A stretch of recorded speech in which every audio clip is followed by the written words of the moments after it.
Good morning, beautiful people. How are you all today? I hope you're fine and tickety-boo. It's the end of January. I don't actually know where this month has gone. I was thinking about this last night, that video I did at the end of December, New Year's Eve, that seems like, in some ways, eons ago. It seems like, I was going to say it's a whole nother year, but it was 2018. But it seems like ages ago. But on the other hand, January has flown by, ridiculously flown by. I lost a whole week at one point, which I'll tell you about later. Stupid girl. So this month, well, how's that song go? It's not about the money, money, money. It's all about the however it goes. Well, this month it has all been about the money, which I find really annoying.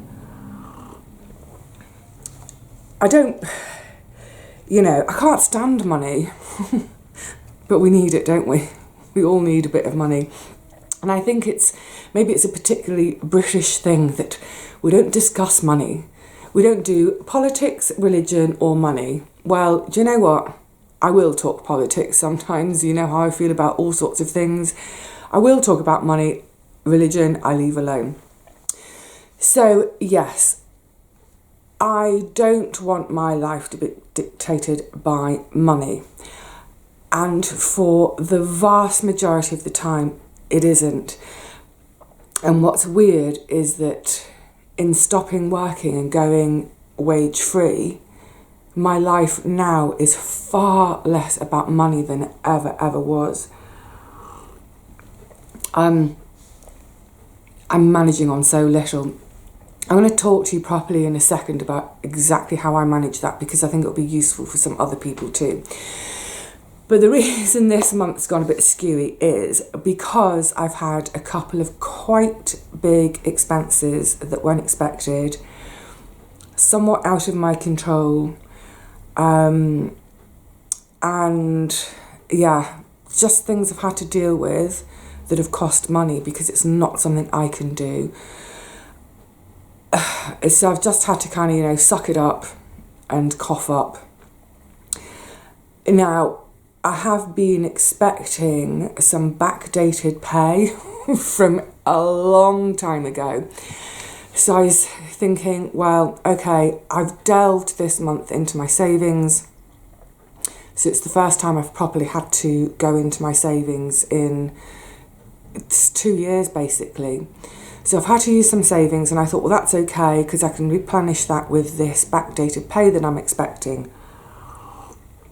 Now, it's finally arrived. It's actually just arrived today. It's the last day of the month. They did say it would be on the normal payday, but it's way less than I was expecting. It's about a third of what I was expecting. So I will look into it and make sure there's not been a mistake made anywhere. But yeah, so it's been a bit of a month. And like I said, I don't want money to dictate my life, and for the most part it doesn't. But the bottom line is I still do need money to survive, because it's all very well and good me growing the vast majority of my own food, but there are still bills to pay. So that was a little bit of it's been a bit of and I've had to kind of look at where I'm currently spending, see if there's anything I can shave off here and there. So for instance, at this time of year, I think most of us are spending a fortune on our fuel bills. So I'm trying to just keep the heating off, because it is really expensive at this time of year. Now, during the day, that's fine. So as you can probably tell from the picture, my main room is flooded with light all day because I face south. And it actually does get quite warm just from the sun. So it's more that in the evenings it gets a bit chilly. So I might just put the heating on for half an hour and that's it. basically put more layers on, and if I'm sitting still doing something, I just put a little blanket over my knees. So yeah, I've been kind of looking at ways I can cut a little bit here and cut a little bit there. But I think the biggest disappointment this month, because of money, is there are a couple of things I was sort of planning for, hoping for, moving into this new year that I've had to completely put on hold for now. One, finding my rescue dog. Yeah, I'm gutted, but the bottom line is I can't feed another mouth at the moment. And it's not just the feeding another mouth, it's, you know, vet bills, insurance, all those other things. I'm an experienced dog owner. I know how much it costs to have a dog. And although I can do it quite frugally, the bottom line is there are set expenses, and at the moment I can't reach to them. And the other thing I've had to sort of shelve for now was I was kind of planning, this is partly for myself and partly to do a new series of videos. I was hoping once a month to take a day off, because I'm still not very good about taking a day off. Oh my goodness. But I thought what would be really nice would be once a month, take a day off and have a day trip on the trains somewhere. Because I love travelling by train, as you all know. I think you all know by now. And I just thought it would be really great to get away from London, get away from home, get away from the computer, the telephone, all those things which kind of I find really hard to ignore if I'm at home. Pardon me. So I was thinking, you know, a day out to Oxford, a day up to Cambridge, a day down to Canterbury, that sort of thing. And of course I thought I'll take my camera with me so that we can go and explore some beautiful English towns together. So I hope to still do that, but at the moment, because the trains here aren't cheap, that's kind of on hold. Although I am thinking that travel within London, I can do it quite cheaply on the buses, so I might take you guys out for some days out in London instead, because I really need to work on this whole day off thing. So, yes, a couple of plans have been shelved for now, but never say never. I always say never. You know, you keep those dreams there, you keep thinking about things, and then one day when it's the right time, these things will happen. They'll happen when they're meant to happen. So, in the meantime, I've been keeping myself gainfully occupied, obviously little bits in the garden, making videos to share with you lovely people, sewing. I've got a couple of commissions on the go at the moment, keeping up to date with the shop. For instance, this week? I've lost track of time. Yeah, this week I've spent a whole day going to about 5 or 6 different other villages within London, going to different sales and markets and things, trying to find bits and pieces for my shop.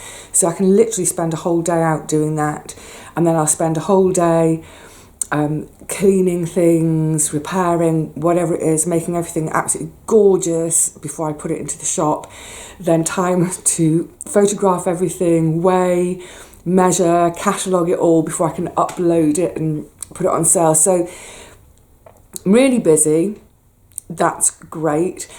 But occasionally when I've got a bit of downtime, because I haven't got a dog to play with or a train to get on, I've been really enjoying spending time watching some old TV shows online.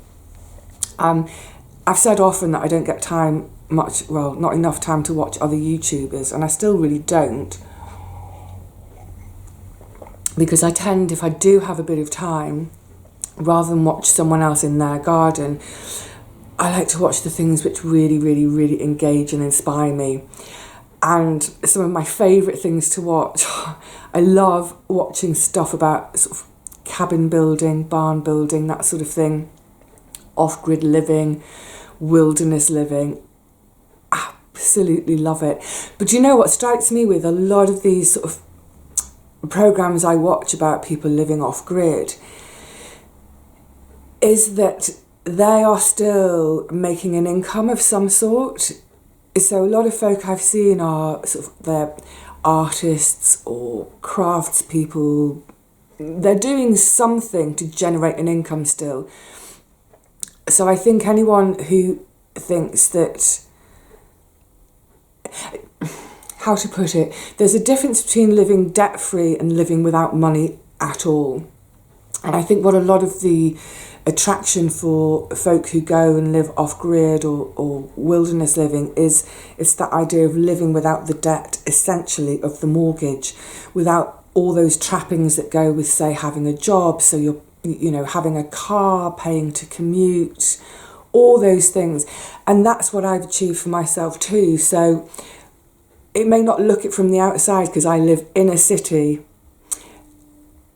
so I might not look like an off-gridder. And obviously I still am on the grid because I'm still getting my electricity from someone else. But to all intents and purposes, the way I live is as if I was living off-grid somewhere a bit more quiet. I don't think I ever would live totally. I'd love to live off-grid. I'd love to have property with enough land so that I could have my own wind turbines, I could have my own solar panels, that sort of thing. If I had my own spring for water, brilliant. But I love the company of people too much, so I don't think I could ever live in a wilderness.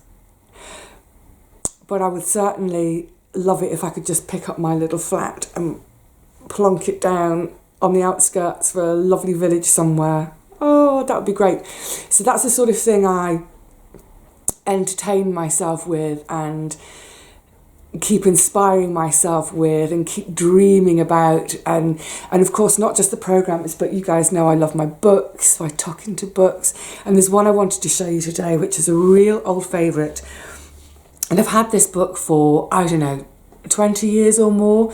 So it just kind of shows you how long this has been going on in my brain. I love this. Can you see? It's called Wilderness Homes. I love the cover, like a barn door. So this book was printed in, I think it's about 1900 and, where are we? 1908. It's called, you see that? A Book of the Log Cabin. It's fabulous. The chapters have names like Making Plans, The Axe and the Tree, and there's beautiful photographs throughout it. So these are all sort of late 19th century cabins they're showing. So you make your plans. There's a chapter called The Fireplace. I'm just trying to find you some of the illustrations because it talks about, where are those illustrations? Oh, never mind, I'll find some in a minute. So yeah, the axe and the tree. So that's all about selecting the best trees to build your cabin from, starting the build, the roof and the floor. I should try and flick through this with you. The roof and the floor, the cabin and its environment. So this is where you want to be siting your cabin. Oh, look at it. Isn't that magnificent? And then, I'm not demonstrating this very well, little plans for different sizes, types of cabins. And then we get inside the cabin and there's little illustrations how to make a very simple little sling chair. Oh, it's just lovely. It's just absolutely dreamy. And what's really great, I find this one, is there's a chapter on what will it cost. So there are certain things you have to buy. Where's my table of what it's going to cost? Oh, I can't find it now, and like I said, there's various plans in there for different cabins. This is actually quite a big one. Look, that's a fancy pants one. It's got separate rooms. But yeah, so I love having a dip into this book. I love watching those kind of programmes. They keep me entertained, especially in the dark months of January and February and when things are all getting a bit we can't get into the garden properly, what can we do? So like I'm saying, I've been digressing a bit, haven't I? Occasionally I may have to shelve my plans and my dreams because of money, but without any money, just with my books and great shows online to watch, I still have my dreams. I keep them alive. They keep me motivated. They keep me happy. Like I say, especially during these dark, dark days of January and February. So, yes, money. So I thought I'd just be really frank about this today, because I know that there are a few of you who are heading in this direction. A few of you started, sorry, I can't get comfy, I put my cup down. A few of you started out a year or so ago. And it's something I get questions about loads, about what exactly are you managing on? How do you do it? Where do you have to spend money? That sort of thing. So let's just put it all out there. Let's put it on the table. So I have 3 small sources of income each month. I have a little bit of money that comes from doing my YouTube channel. Hey everyone! So with YouTube, as you know, when you watch a video, little adverts pop up. I hate it when it's a 3-minute advert because it's too boring and interruptive and people skip, and I understand that completely. I much prefer if it's a 20-30 second advert that people can just let it run and then carry on watching. I have no control over any of that, unfortunately. But when adverts run, I get a little bit of revenue. Now, it's not a lot. I mean, it's, you know, you can have thousands and thousands of views for a video and maybe you make a tenner. So I have a little bit of income from YouTube. I have a little bit of income from sewing. So at the moment I'm working on a couple of private commissions, a couple of really boring things at the moment I'm doing some alterations of curtains for people. I'm realising I massively undercharge. And even with, say, something like the bunting, which I'm starting to make again to get ready to have lots ready for sale in the spring, I worked out that my hourly rate is probably something like 50 pence an hour, which is crazy, isn't it? Who can work for 50p an hour?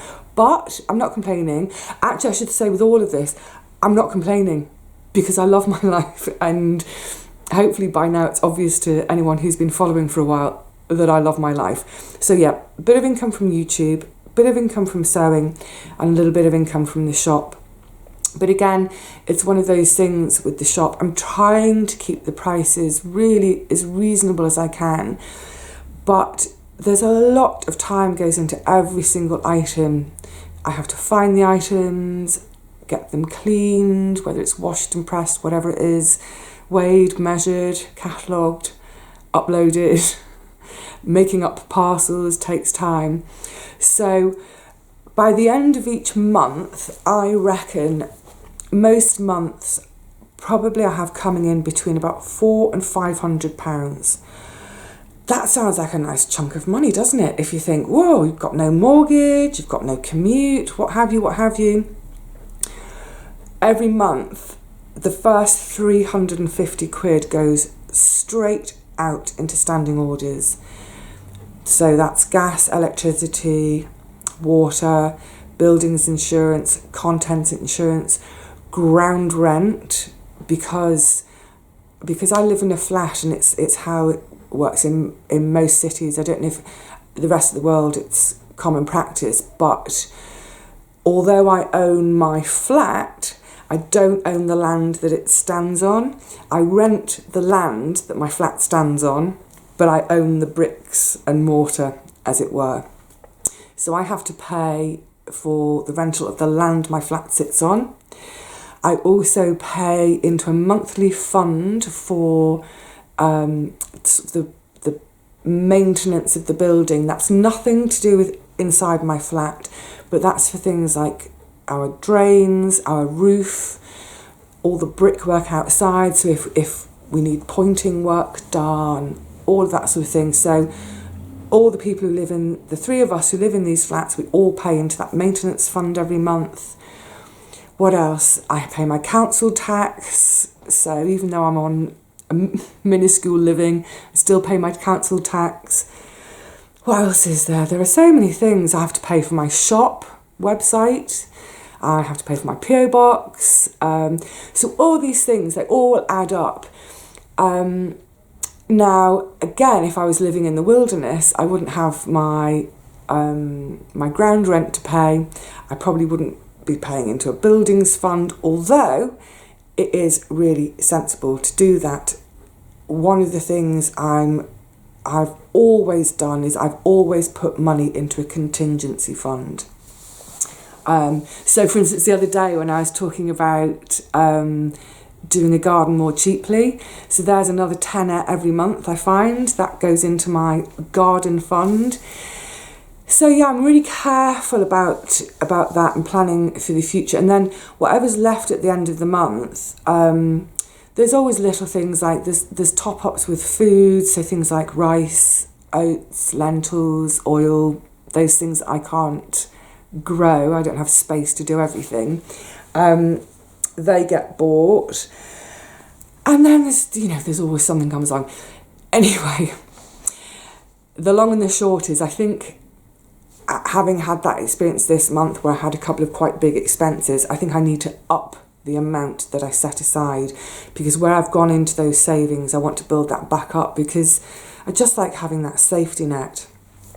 And one of the big issues this month was my laptop, and this is where I lost a week, and in fact I almost lost 2 weeks because of my own stupidity.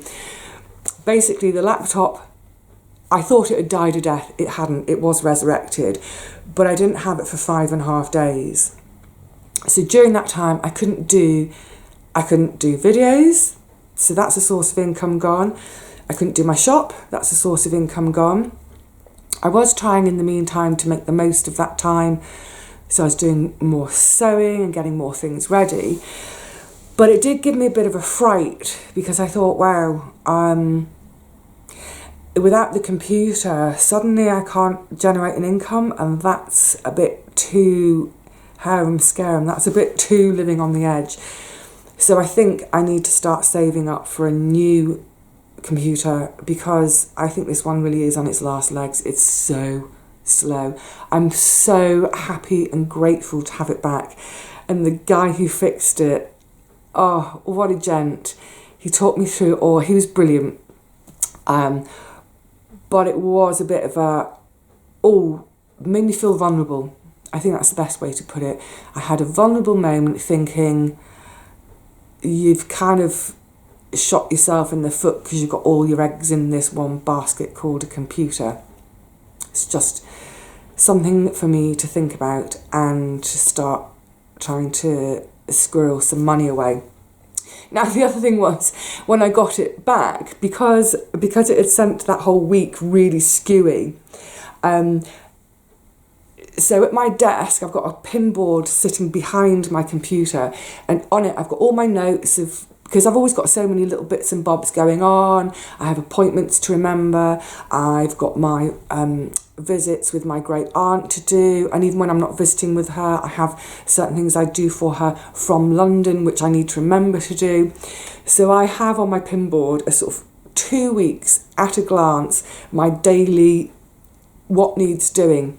It's not a schedule in terms of 9 till 2 I'm doing X, Y, Z, but it's more that day, the things that I must do. So for instance, that's appointments and things for my great aunt and whatever it is, things I need to do, ideally, and things I would like to do.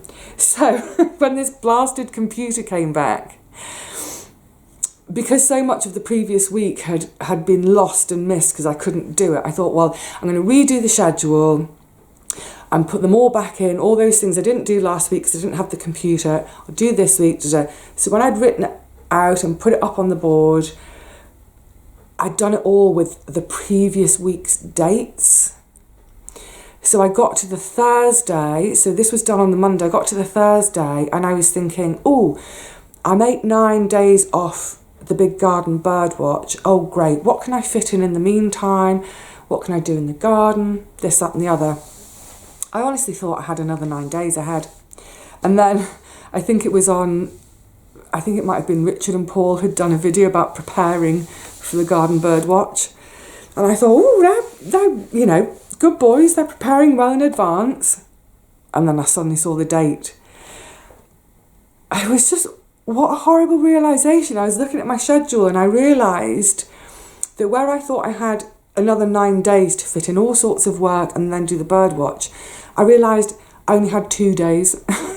So I had to redo my schedule and try and fit in about 7 days of work into 2 days. So that's one of the reasons that it feels like January whizzed by really quickly, because I lost a week by not having the computer, and then I lost another week by writing the wrong dates. What a noodle. So there we are at the end of January. I feel absolutely pooped. I feel so tired. It's ridiculous. I think I've just been sort of racing to catch up from those missing days. But, it just shows, doesn't it? I think I've got to the end of January. I've had some really quite big hiccups. I've had to put a few things aside. I've had to put a couple of dreams back in the box for now. But I still feel really optimistic. I feel really glad of where I'm at, and the days are getting a bit longer, the sun is getting a bit brighter. I'm dreaming ahead now to spring and all the seed sowing, and even in the worst month of the year, in January, with all the January blues, I feel like, wow, I've come through it actually feeling really quite happy. I don't know quite why or how. Yeah, I wish I had some answers, but I don't. I think it's just that thing of keeping busy, keeping focused, doing what I love doing. That's so important, isn't it? I love what I'm doing these days. So most days are an absolute joy. And then when those really tricky things come along, really quite tricky, I've had a couple of days this month where, I'll be honest, I've had a bit of a cry. I've cried and thought, how can I manage? What am I going to do? Oh my goodness. Excuse me. Feeling suddenly sort of really vulnerable and on my own, and feeling like I've backed myself into a corner. But, even at those worst times, I think just by that process of having to move forward, of having to fix things, of having to solve problems, it gets me out of that bit. So yes, I've got lots of lovely food to eat still. My stored food is storing really well. I'm eating really well. A bit too well, I think. So the stored food is going really well. Generally, it's all going really well. And yet, a couple of money hits, well, I'll deal with it. I'll pull my belt in and just kind of shave a few bits off here and there, and I'll soon build that little fund back up again. What else am I going to do? So there we have it. There we are at the end of January. I think I probably do need a day off. A nice day under a pile of blankets on the sofa, browsing my gorgeous book. That would suit me just fine. The main thing is, I'm really looking forward to February and looking forward to March even more, looking forward to the spring. I hope you guys have a sense of that too for yourselves, that we're I know there's a load of you who won't thaw till April or May, but I just mean in terms of the darkness that so many of us experience in January, I hope you're beginning to feel a sense of relief that that's behind, beginning to get a sense of more light, both literally and metaphorically each day. I do hope so. Okay, my beautiful, lovely friends all over the world. I think it's time for me to wrap up because that teacup was pretty much empty. Cough, cough. Refill it. Oh, that's gorgeous, even cold. This is one of those pucker teas. Which one is it? Honey, ginger, no, lemon, ginger and manuka honey. Yum, yum, yum. Anyway, digressing. I'm trying to say goodbye and I'm digressing even in saying goodbye. So I will say to you all, cheerio. Stay cozy and snug for those of you who are really cold at the moment. I think, is it in the Midwest of America? You're having minus 40 at the moment. And I know some parts of Canada are getting an absolute dumping of snow. So stay warm, stay safe, please. Don't want anyone falling over and breaking limbs. Not at this stage of the year. We've got spring around the corner. And for those of you in Australia and New Zealand, my goodness, I know you guys are baking. So I hope you're all being sensible, getting some shade, drinking your fluids, keeping your water levels topped up, what have you, whatever you're up to. Have fun doing it and be gorgeous to each other. I'll see you soon. Take care, everyone.